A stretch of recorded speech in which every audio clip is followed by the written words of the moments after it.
ಹರಿಹರ ಪಂಚಮಸಾಲಿ ಮಠದ ವಚನಾನಂದ ಸ್ವಾಮೀಜಿ ಬಿಜೆಪಿ ವಿರುದ್ಧ ಹೇಳಿಕೆ ನೀಡುತ್ತಿದ್ದು ಜನರನ್ನ ದಾರಿ ತಪ್ಪಿಸುವ ಕೆಲಸ ಮಾಡುತ್ತಿದ್ದಾರೆ.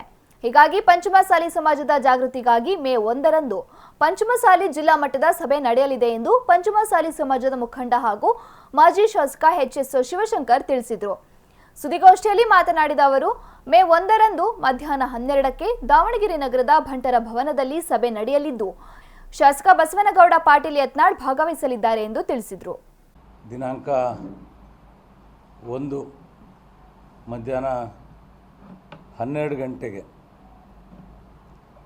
ಜಿಲ್ಲಾ ಪಂಚಮಸಾಲಿ ಸಮಾಜದ ಸಭೆಯನ್ನು ನಾವು ಕರೆದಿದ್ದೇವೆ.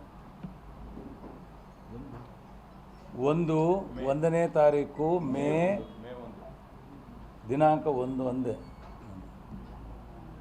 12 ಗಂಟೆಗೆ ಬಂಟರ ಭವನ ಸಮುದಾಯ ಭವನದಲ್ಲಿ ಜಿಲ್ಲಾ ಸಭೆಯನ್ನು ಕರೆದಿದ್ದೇವೆ. ಆ ಸಭೆಯ ಅಧ್ಯಕ್ಷತೆಯನ್ನು ಪಂಚಮಸಾಲಿ ಸಮಾಜದ ಯುವ ಘಟಕ ಅಧ್ಯಕ್ಷರು, ರಾಜ್ಯ ಯುವ ಘಟಕದ ಅಧ್ಯಕ್ಷರು ಅಜಯ್ ಕುಮಾರ್ ಅವರು ವಹಿಸ್ತಾ ಇದ್ದಾರೆ.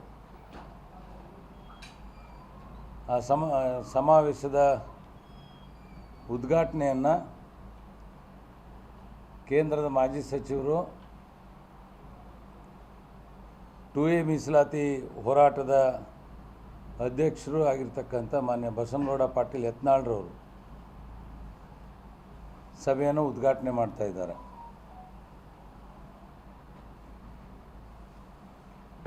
ಇವತ್ತು ಸಮಾಜದಲ್ಲಿ ಕೆಲವು ಪೀಠಗಳಿದ್ದಾವೆ. 2A ಮೀಸಲಾತಿಗಾಗಿ ಹೋರಾಟ ಮಾಡಿದಂಥ ಕೂಡಲ ಸಂಗಮದ ಪ್ರಥಮ ಜಗದ್ಗುರು, ಪಂಚಮಸಾಲಿಯ ಪ್ರಥಮ ಜಗದ್ಗುರು ಶ್ರೀ ಬಸವಜಯ ಮೃತ್ಯುಂಜಯ ಸ್ವಾಮೀಜಿಯವರು ಸಮಾಜಕ್ಕೆ 2A ಮೀಸಲಾತಿ ಕೊಡಿಸಬೇಕು ಅಂತ ಹೋರಾಟ ಮಾಡಿದರು. ಆದರೆ ಸ್ವಾಮೀಜಿಯವರು ಎಲ್ಲಿಯೂ ಕೂಡ ರಾಜಕೀಯ ರಾಯಭಾರಿಯಾಗಿ ಕೆಲಸ ಮಾಡಲಿಲ್ಲ. ಆ ಹೋರಾಟ ಅಧಿಕಾರಕ್ಕಾಗಿ ಆಗಲಿ, ಮಂತ್ರಿಗಳನ್ನು ಮಾಡಲಿಕ್ಕಾಗಲಿ, ಬೋರ್ಡು ಕಾರ್ಪೊರೇಷನ್ಗಳನ್ನ ಸಮಾಜದವರಿಗೆ ಕೊಡಿಸ್ಲಿಕ್ಕಾಗಲಿ ಹೋರಾಟ ಮಾಡಲಿಲ್ಲ.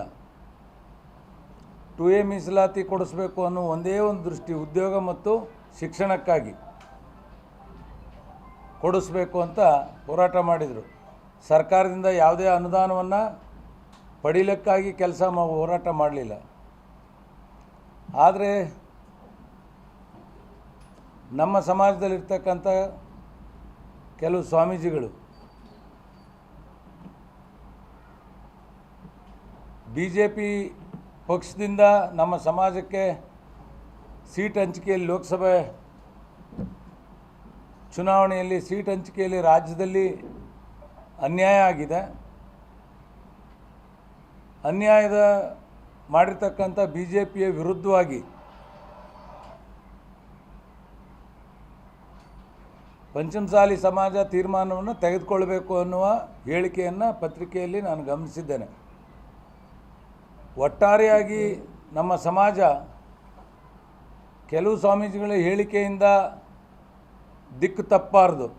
ಚುನಾವಣೆಯಲ್ಲಿ ಮತದಾನ ಮಾಡುವ ಸಂದರ್ಭದಲ್ಲಿ ದಿಕ್ಕು ತಪ್ಪಾರದು, ಗೊಂದಲಕ್ಕೆ ಈಡಾಗಬಾರ್ದು.